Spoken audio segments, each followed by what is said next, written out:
Quantos estão aptos, preparados para receber algo poderoso da parte de Deus aqui, amém?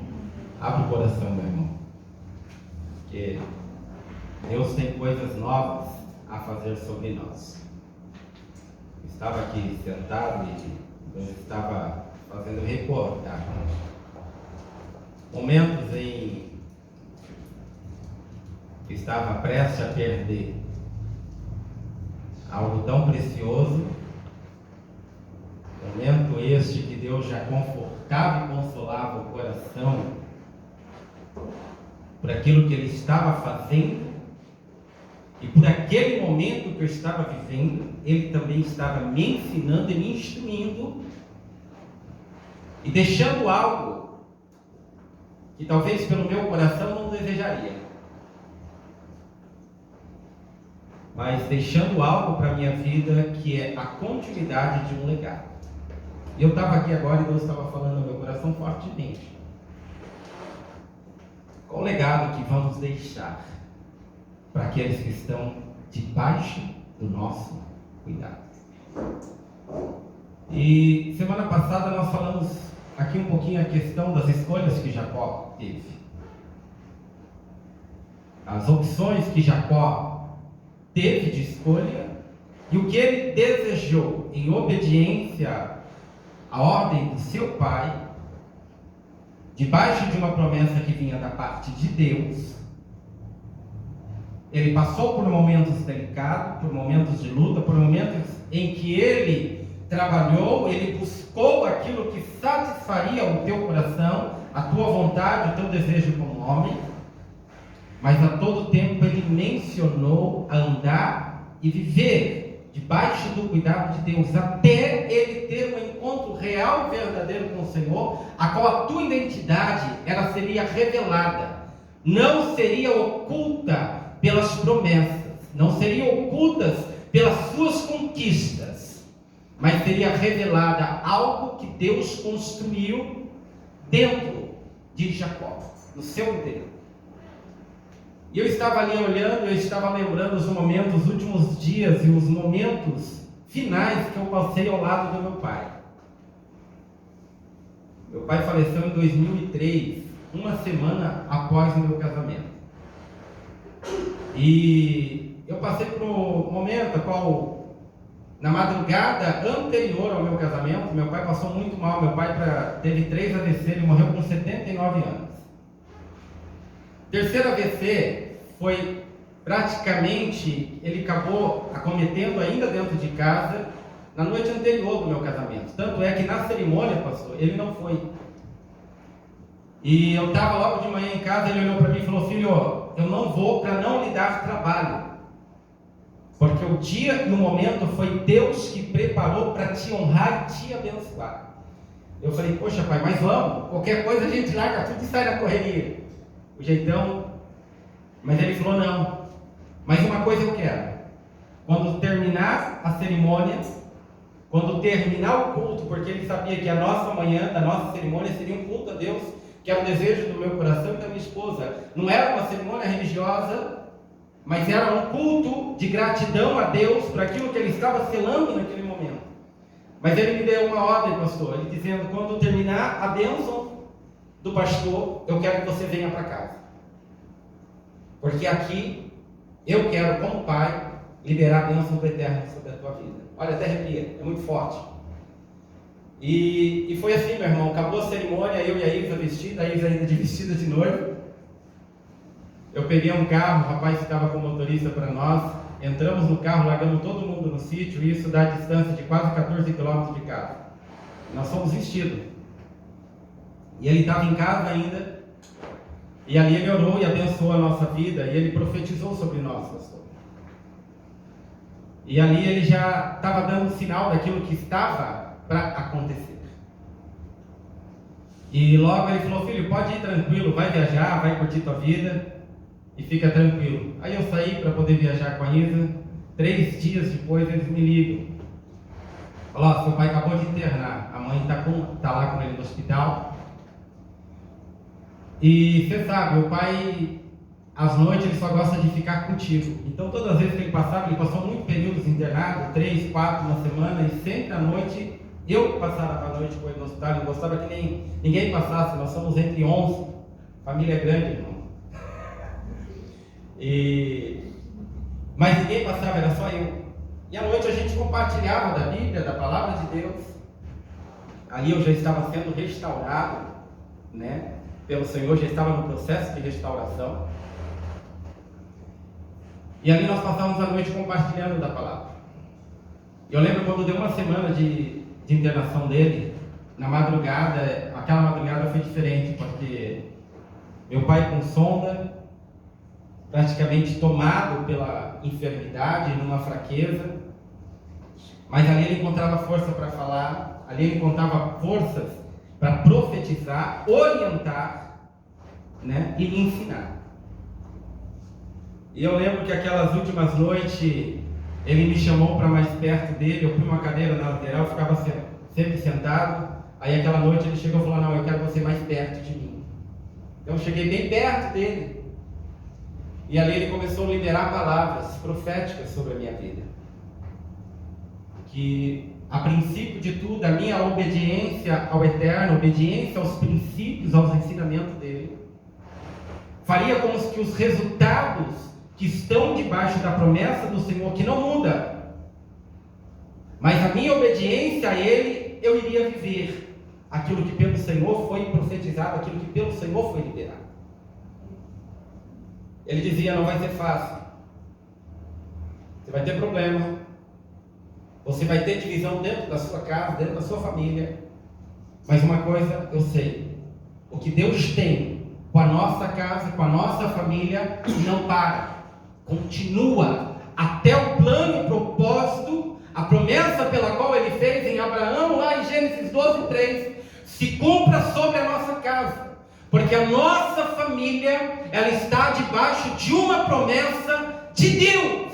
E esta promessa não muda pela circunstância, pelas lutas ou pelas perdas. Mas ela, enquanto nós permanecemos firmes, fiéis diante do Eterno, ela se manifestará com peso de glória. E para este peso de glória nos alcançar, vai ter perdas.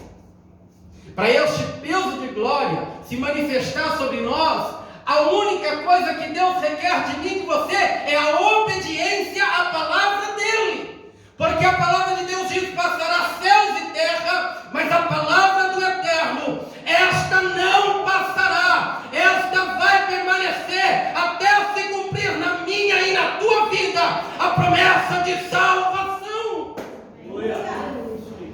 E eu falava: Deus, é tão difícil.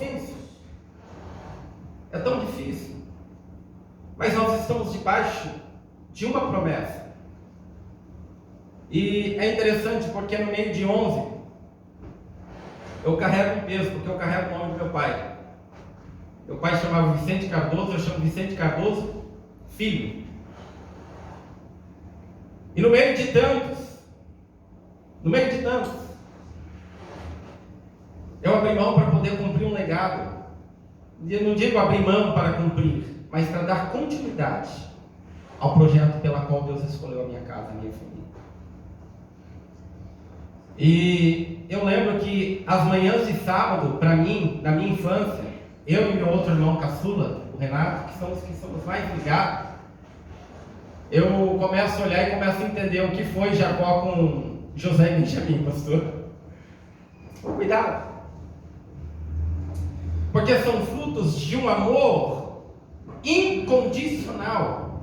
É um amor não por vista, mas um amor que ele é gerado por Deus. O amor que é gerado por Deus, ele não é gerado por aquilo que a gente vê externo, mas é por aquilo que a gente contempla interno.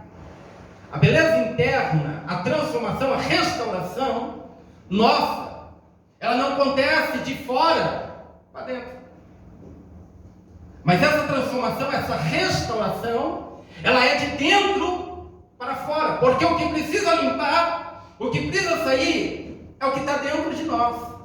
As impurezas, né? O espírito da desobediência, o espírito da rebeldia, muitas das vezes aquilo, a confiança pela qual a gente tem naquilo que a gente pensa que é, que a gente tem, mas não naquilo que o Espírito Santo de Deus já plantou dentro de nós.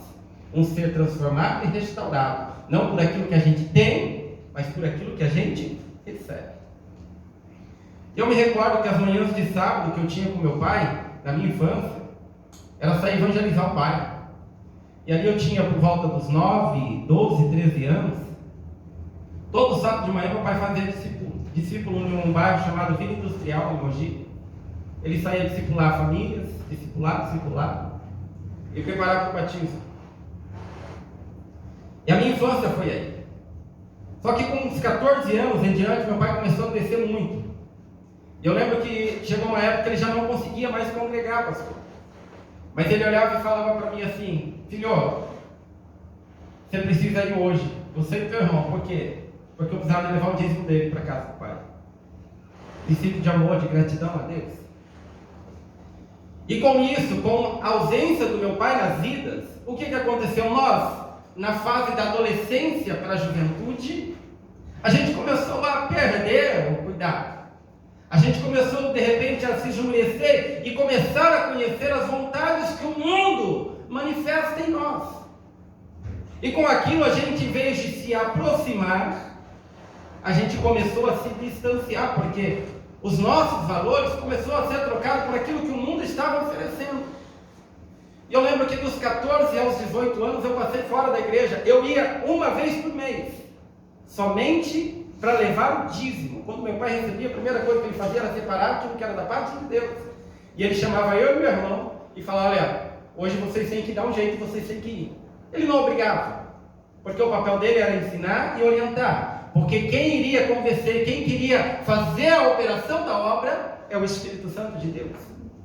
Então ele não impunha: não, você precisa ir. Eu não estou indo, mas você precisa ir. Eu não vou pelas condições, mas você precisa ir. Não é imposição no reino.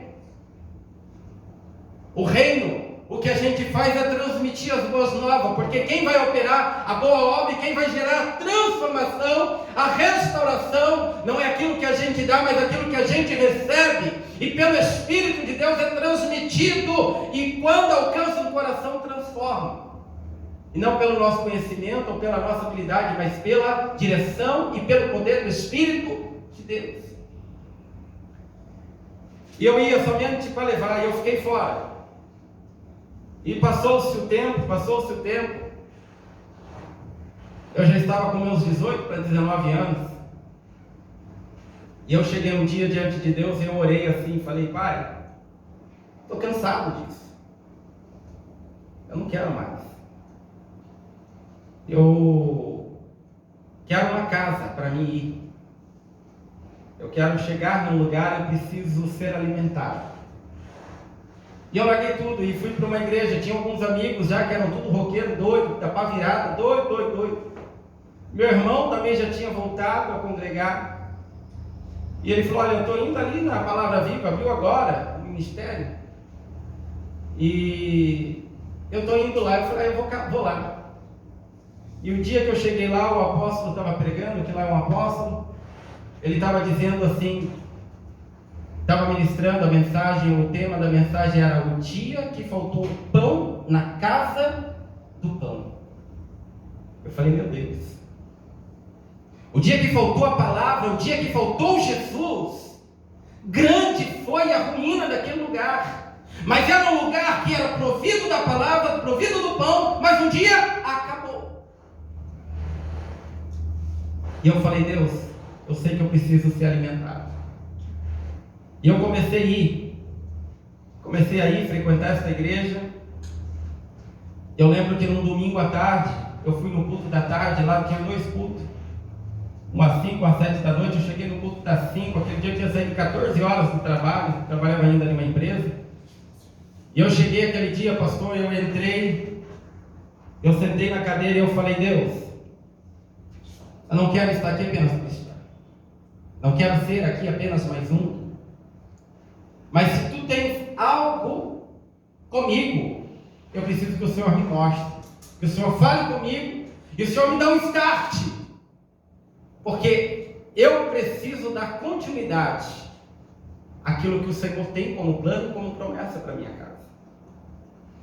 E aquela tarde, meu irmão, o apóstolo estava pregando e ele me chamou lá e falou: ops, estava sentado lá no canto, no meio da multidão. Ele falou: garoto, fica de pé. Não sabia nem meu nome. Olha, Deus manda falar contigo e Deus manda fazer algo e não é comum eu fazer. Mas como Deus está falando, eu vou fazer. Vem aqui na frente. Aí ele me chamou lá na frente. E naquele exato momento ele me separou a diácono da igreja, sem me conhecer, sem saber como que era a minha vida, muito menos a vida da minha família. E ordenação, separação, a gente sabe que é época de festividade.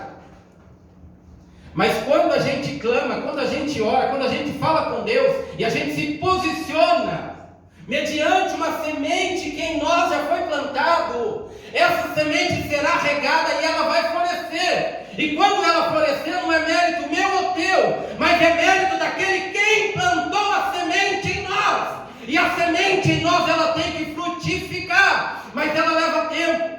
Leva o tempo, meu irmão, dela ser aterrada, leva o tempo muitas vezes ela morrer para poder frutificar. Mas quando a morte não quer dizer que é o fim, mas é o início de um tempo novo de Deus para os propósitos pela qual Ele tem para comigo e para contigo. E Deus falava comigo fortemente ao meu coração que Ele vai fazer renascer ministério neste lugar, pastor.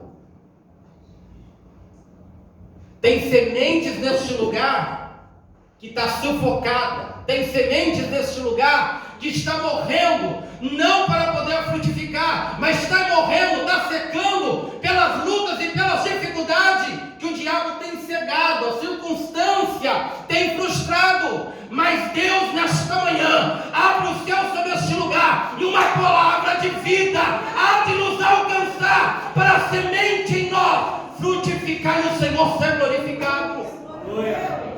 Só que eu preciso ter escolhas. E a escolha aquele dia foi servir a Deus. Aqui ninguém teve a oportunidade de jogar comigo, mas já fui um bom jogador, meu irmão. Só não me profissionalizei, sabe por quê? Porque eu decidi abrir mão de tudo. Quem me conhece da minha época de juventude, chegar em Mogi lá, pode perguntar em Mogi, estado de São Paulo, que vão conhecer.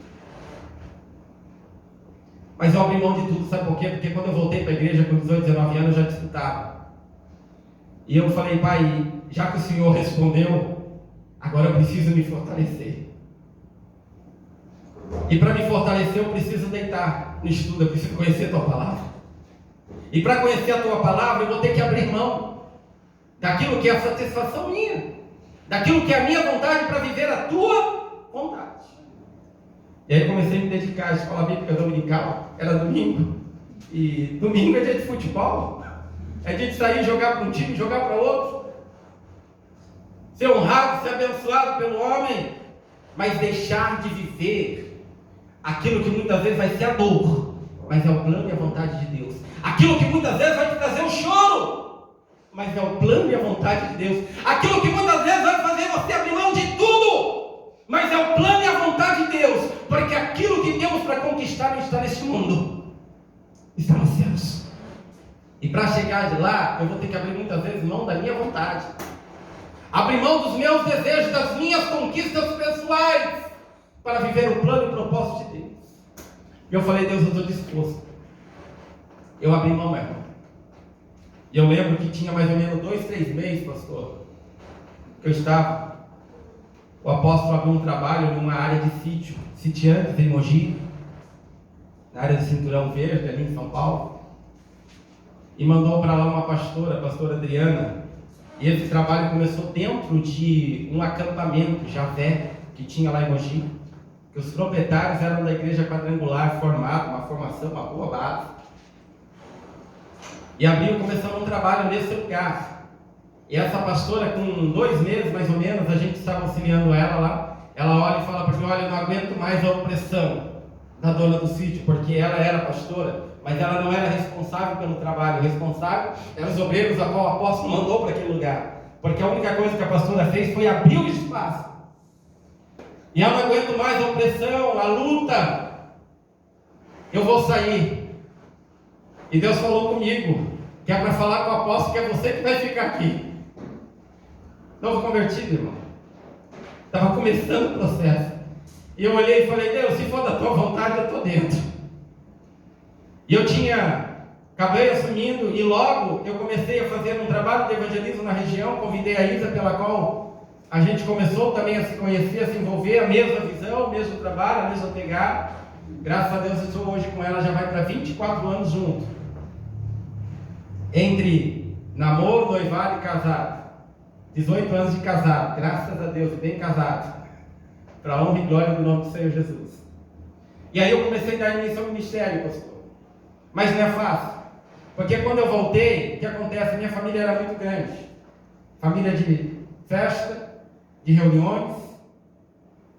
Família que bebia, família que tinha os seus problemas, as suas dificuldades.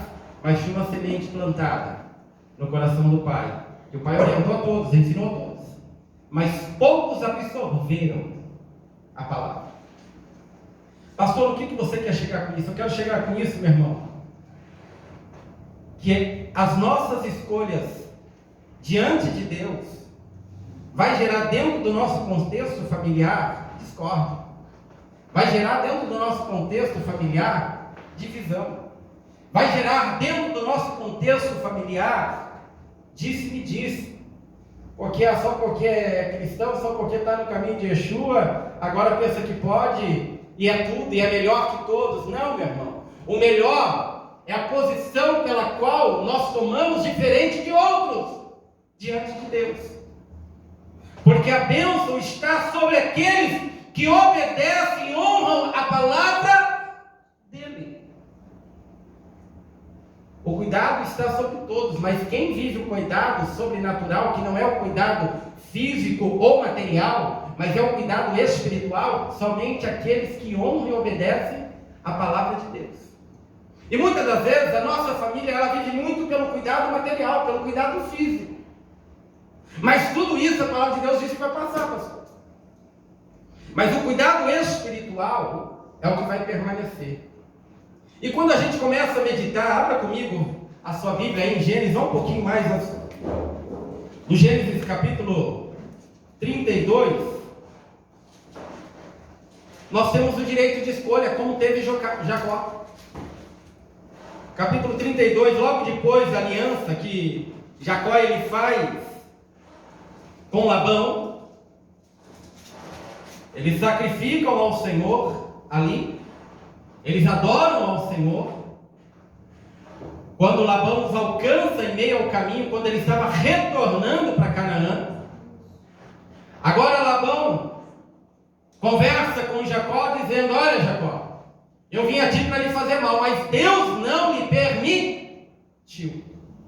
Deus não lhe permitiu. Ontem à noite Deus apareceu e falou comigo que eu não posso dizer para você nem bem e nem mal. Porque a escolha de Deus é você, Jacó.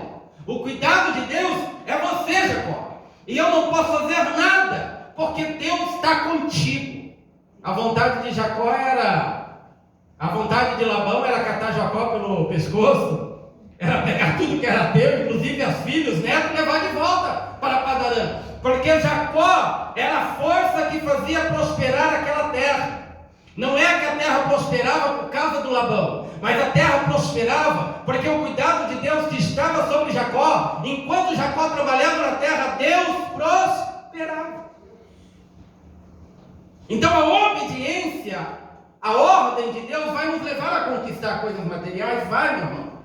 Vai nos levar a viver uma vida mais tranquila, vai. Mas o que vai sobressair na minha e na tua vida não é aquilo que a terra produz para nos sustentar pelo cuidado de Deus, mas é aquilo pela qual eu e você se prontifica a entender que primeiro está em viver a vontade de Deus, para que a maior promessa que está sobre a nossa família nos alcance.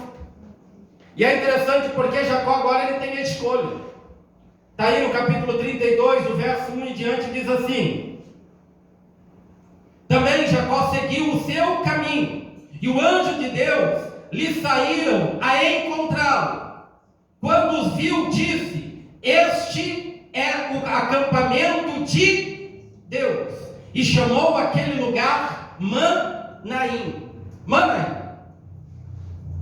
O significado de Manaim pode ser reconhecido como 2 exércitos, como 2 caminhos. É interessante porque quando a gente ora e a gente prontifica a retornar, a restaurar aquilo pela qual a gente perdeu pelas atitudes, pelas ações, a gente vai entrar num caminho a qual nós vamos passar por grandes desafios. Vamos passar por momentos delicados. Mas esses momentos delicados, quando a gente compreende que o caminho pela qual a gente vai percorrer, se a gente conhecer, você acha que vai sabendo que vai ter problema? Você acha que você vai sabendo que vai ter gigante? Você não vai. Mas Deus faz com que nós percorramos caminhos pela qual é desconhecido por nós. Porque quando a gente parar, segundo o tempo e a vontade de Deus, Deus sempre vai nos dar uma direção. Você já reparou que tem dia que você para ali numa bifurcação, você não sabe se vai para a esquerda ou para a direita? Você para. E você não sabe se você prossegue, vai para a esquerda, ou se você vai pela direita. Agora, Jacó ele para, após a aliança com Labão, e a promessa era: você não vai fazer mal nenhum para minhas filhas, para meus netos, para nada. Você vai ser bondoso, você vai ser bom com eles. Quer dizer, Labão queria impor algo que ele não tinha. Mas que Jacó estava sendo restaurado por Deus para viver. Agora Jacó ele para, naquele lugar o anjo de Deus fala com ele, ali em Manaim, dizendo: olha Jacó, as escolhas, ela precisa ser certa. Sempre vai ter 2 caminhos. O caminho da bênção, que é o caminho da obediência, é o caminho desconhecido pelo homem, mas direcionado por Deus. Mas o caminho também da desobediência, que é viver a discórdia, que é viver a sua vontade, que é viver aquilo apenas que satisfaz o teu coração e deixar de lado aquilo que é princípio de restauração. Princípio de restauração, meu irmão, vai gerar problema? Vai gerar discórdia? Vai. Mas entenda, em tudo isso, quando eu e você firmado em Deus, o problema, a dificuldade, não vai nos desviar do foco, vai fazer com que nós permanecemos firmes no propósito da restauração do Senhor. Jacó teve a escolha, Jacó escolheu o caminho certo, meu irmão. Olha o que diz aí, os anjos de Deus ao encontro de Jacó. Agora Jacó ele vai ter que fazer as suas escolhas. Olha o que diz aí Gênesis 31, vai um pouquinho mais adiante.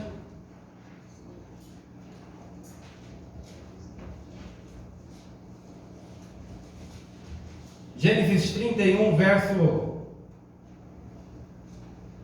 16, 17 diz assim, ó: porque toda a riqueza que Deus tirou de nosso pai é nossa e de nossos filhos. Agora, pois, faz tudo o que Deus te diz. Então se levantou Jacó e, fazendo montar seus filhos, suas mulheres em camelos, levou todo o seu gado e todos os seus bens que chegou a possuir, o gado de sua propriedade, que acumulara em Padarã, para ir a Isaque, seu pai, a terra de Canaã. Olha, Jacó não precisava nem voltar, meu irmão. Jacó já estava abastecido, já estava provido. Poderia continuar lá vivendo com as lutas, com as perseguições, com os problemas, a qual ele já sabia que era real. Mas ele decide voltar, ele decide fazer a escolha de abandonar Padarã para retornar a Canaã, que era a promessa que Deus fez a ele. Lembra? Você vai para Padarã, constitui casa, constitui família, porque depois você vai voltar. Deus fala com Jacó quando ele tem aquela visão da escada, dizendo: olha, eu vou ser contigo, não se preocupa. A qual ele constitui aquele lugar como Betel, casa de Deus, porque ali Deus falou com ele, Deus mostrou para ele. E Jacó vai passar por situações, por momentos delicados, que ele vai ter que entender que é em Betel que ele recebe direção de Deus, que é quando ele está na casa do Pai, quando ele está dentro do plano, do propósito de Deus, nos momentos difíceis, nos momentos de decisões, ele não tem que estar em outro lugar, a não ser diante da presença de Deus, que é diante da presença de Deus que nós recebemos a direção dos caminhos pela qual nós temos que tomar. Entenda, eu não vou receber direção na TV. Não vou depender da direção do governo para me alcançar o que Deus tem para a minha vida. Não vou depender da direção do presidente, de nenhum rei na terra, a não ser de Yeshua, para que eu possa viver o plano que o Eterno tem para a minha casa. Eu não dependo do conselho do vizinho, meu irmão. Não dependo do conselho de um irmão por ser mais velho, de alguém por ser mais habilidoso, de alguém por ter mais recurso, não. Mas eu dependo unicamente daquele que fez a promessa de restauração da minha casa, da minha família, para estar diante dele. E aí Jacó é interessante, porque ele vai ter que abrir mão, e ele abre mão de tudo. Olha o que diz no verso 24, verso 22 do capítulo 31. Deus vai intervir sempre por ele.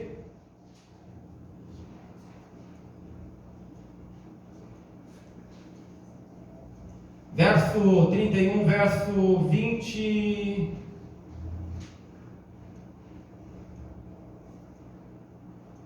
Verso 29.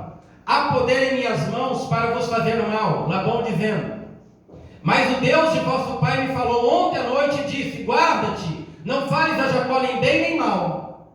E agora que partiste de vez, porque tens saudade da casa de teu pai. Olha, quer dizer, Jacó agora ele percebeu: calma aí, eu preciso voltar, eu preciso retornar. Labão olha e fala: ó, só porque você teve saudade agora você vai ter que voltar? Irmão, entenda. Sempre seremos desmotivados pelas nossas decisões. Sempre seremos, entenda, é pela parte da nossa parentela, é por parte da nossa casa, que seremos desmotivados. Vamos falar: olha, o teu interesse é porque você sentiu saudade, o teu interesse é porque você tem que voltar para lá. Não, é porque lá é o plano e é o propósito de Deus.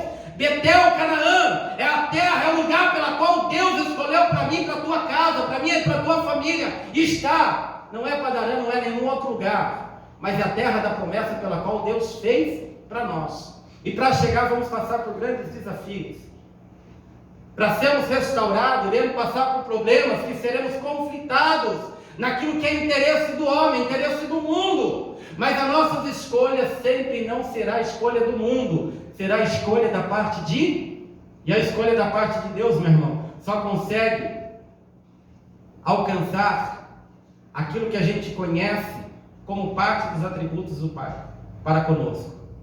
Que Ele é um Deus de misericórdia, Ele é um Deus de juízo, mas Ele também é um Deus de justiça.